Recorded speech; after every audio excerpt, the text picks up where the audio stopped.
Hey everybody, and welcome to Truck King. So today, not something new, it's something old. This is my 1971 Chevrolet Cheyenne pickup. And what I want to talk to you about today is lots of people are looking for trucks like this. This particular body style is very, very popular. So how do you know if you're getting a good deal? What should you be looking for when you're looking for a classic pickup?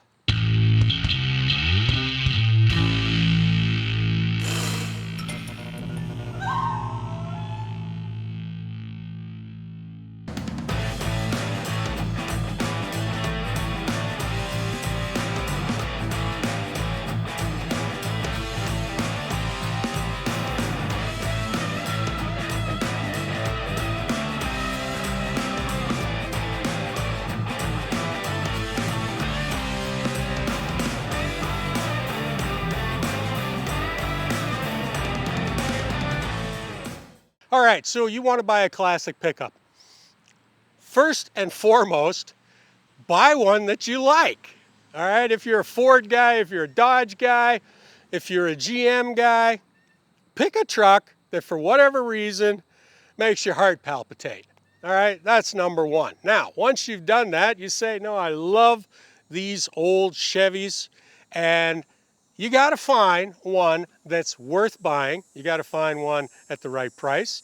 And at the same time, if you are a collector, then you need to know what were the rare models, because those are the ones that you want to try to find. Now, thank God for the internet, because they're out there and they are not necessarily anywhere close to where you live. For instance, I've owned this truck now for 10 years, but this truck actually came out of Wyoming.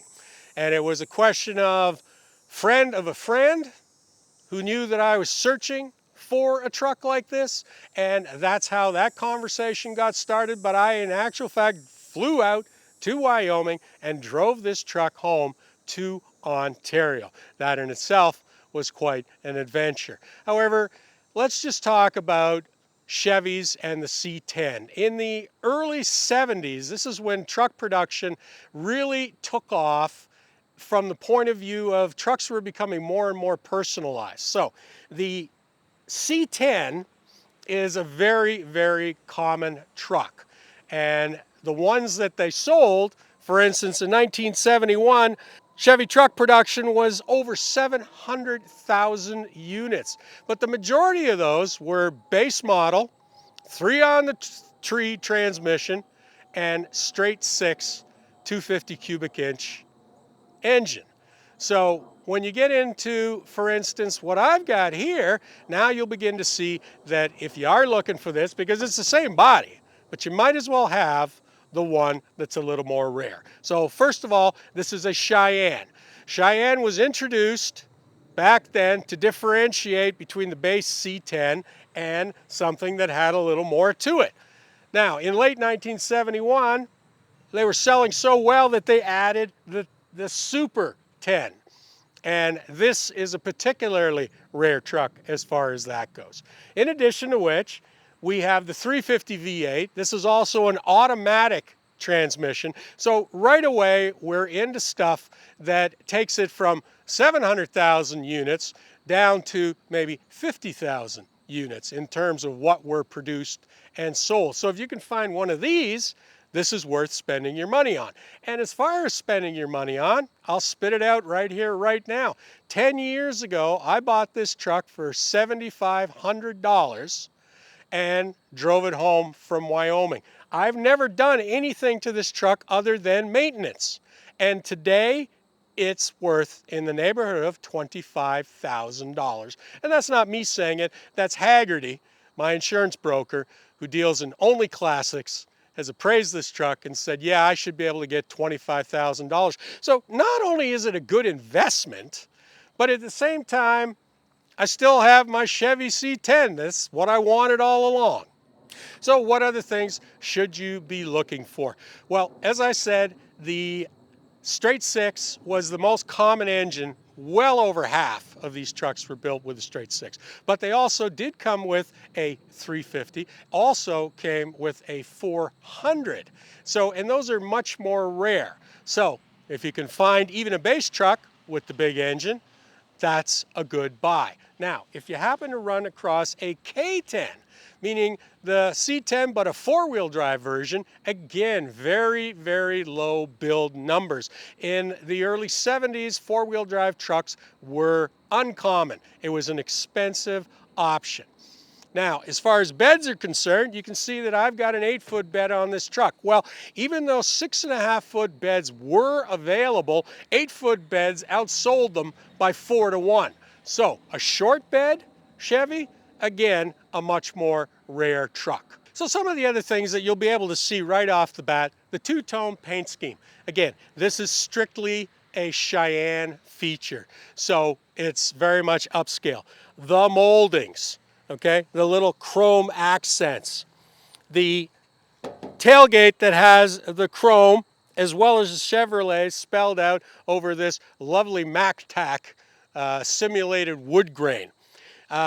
These things, of course, today make us giggle, but listen, in 1971, this was a big deal. In addition to which, little items like this that are original, says here disc brakes. This was the very first year that this truck came with disc brakes, only in the front, mind you. You probably have to consider, what the base truck is. Well, the base truck had white painted bumpers, painted hubcaps. Inside you had a single vinyl bench seat, steel floors, a dashboard that barely had enough padding on it to stop you from getting stitches when you hit it, no headliner, and of course no other little niceties like a bed light or, for that matter, two side view mirrors. At that time, only the driver's side mirror was considered compulsory. So once we get inside here, you'll also see what they considered to be ultra luxury in 1971. A V8 is what you want, even if it does come with the 3-speed manual transmission. Now, there was also a 4-speed that was on the floor in addition to the automatic. So you've got to look for whatever that truck was spec'd with. Now, fun fact on my 350 small block here is that it made 180 horsepower, which of course is about what a moped makes today. However, mine has the 4-barrel carburetor upgrade, in addition to which at some point somebody put headers on it. So I'm making a rip-roaring 250. But even so, just shows you how far these trucks have come. For instance, payload on this truck, 2,000 pounds. But the tow rating, 2,500 pounds. That's it. Strictly 2,500 pounds, and it was just off of that step bumper, that single ball. So certainly not a big deal and not something that a lot of people did. Once you've decided on the type of truck that you want, you also have to consider the generations. For instance, this truck here, the generation ran from 68 to 72 until there was the next generational upgrade. Each generational upgrade brings new trim packages. So it's important to understand what the best trim packages were within the years that you're looking for. Now, the Super 10 was a big deal in 71, but in 72, they also brought out the Cheyenne Highlander. And for that particular model year, that was as good as it got. And then as you move forward into the 70s, of course, there was a lot more stuff. But again, you need to pin down where you want to be. Good news is that, as I mentioned earlier, in any one given year, GM was cranking out 750,000 trucks. So there are still units out there that you can find.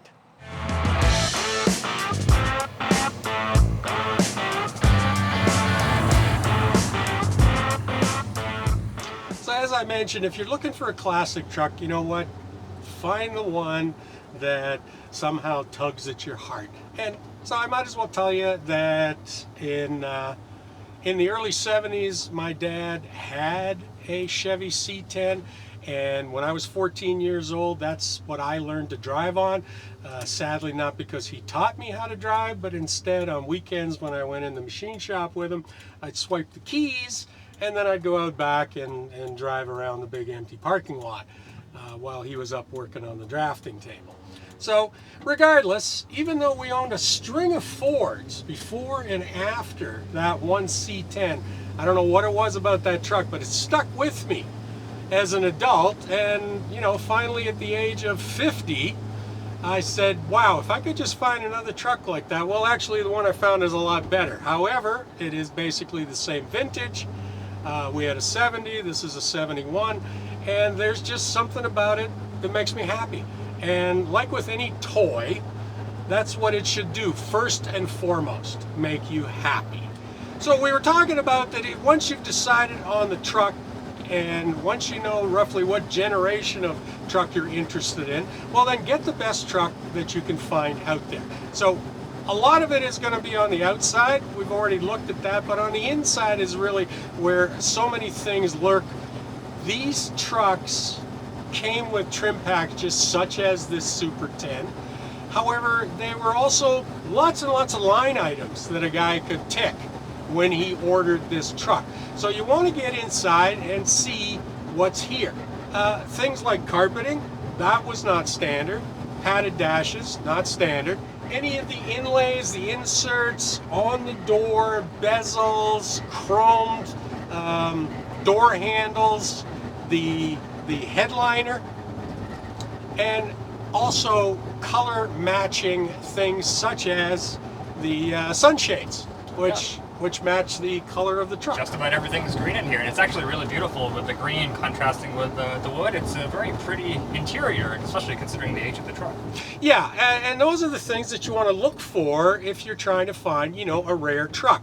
One of the other things I'll mention, this particular C10 is like about 98%, meaning the guy ticked just about every box. There's one thing that's missing off this truck, and that's air conditioning. And this was an expensive truck in 1971, probably around $3,500.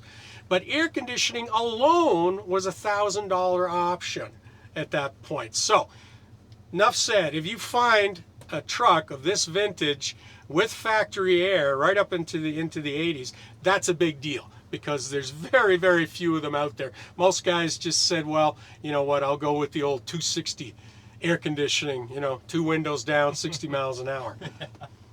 The other thing to look for is gauges. Cheaper trucks were literally gas gauge, speedometer, and then dummy lights, nothing else. In here I've got a battery gauge, I got a temperature gauge, I got an oil pressure gauge. The one thing that was not ordered on this truck was the tack. So the last guy that bought it, he put a tack in it, which is tacky as far as I'm concerned. I wish I had the factory gauge, but again, those things they're highly sought after, anything from the factory. And while I'm thinking about it, when you're talking to somebody who's selling something, also ask them, do they have the original build sheet? Do they have original literatures like sales literature, brochures, anything else that connects the actual factory build? Having that stuff can add great value to your truck. So, you know, if you don't ask, they might forget to tell you. Now, the internet is obviously it's a great tool, not just for potentially finding trucks, but the amount of information out there on each year, for instance, of the C10, what was available in that year, how many were built, all that information is there. And that is the one great thing about knowing what the best trucks were, so that when you do run into one, which is a decent truck, but it's a lower trim level, doesn't have a lot on it, you got a real good idea of what kind of money you can offer somebody. Because sadly, as we all know, anybody who has something of this era and vintage thinks it's a gold mine, and they think every single one of these is worth, $100 grand, and they're not. And as a matter of fact, if you're the kind of guy that wants to do like a rat rod or a resto mod, or you want to do some stuff to it, yeah, go out and find yourself an absolute base C10. There's lots of them around there, because that one you can cut up and it doesn't hurt you. Whereas this truck right here, it's already unique. I would never touch it. And luckily for me and for a lot of people, the untouched truck, call it a Survivor, you know, call it appropriate age patina, but these are becoming very, very popular too. People don't want trailer queens. They don't want you to go out and, you know, repaint it and do a frame off restoration. They actually kind of dig the idea that what they're driving is, for instance, in this case, you know, a 50-year-old truck. And here it is rolling down the road, and basically, like I said, I haven't done very much to it. Now, granted, I don't drive it a lot, and it never sees winter anymore, but these are, there's another question you got to ask. How long has it been in the barn, you know? Yeah. And there is no doubt that there's some parts of the country where they're, you know, you're better off searching, because you know that the basic frame and the body's going to be in better shape. If you're from the Rust Belt, you're better off driving and bringing something out of either the South or the West. Interestingly enough, places that are really, really cold also have good trucks, because they don't use salt, because it doesn't work at certain temperatures. So you are better off because they use sand. And again, no rotten bodies. So go to Alaska. Well, Alaska works out good, but believe me, northern Alberta and Saskatchewan, and for that matter, places like Nebraska and the Dakotas, yeah, they aren't bad either. Nice. One other thing to look for when you're first searching for a truck, and this is something that, you know, you can deal with in email or over the phone, is ask the seller, what have you done to the truck? What modifications have you made, or what have you added, either you or the previous owner?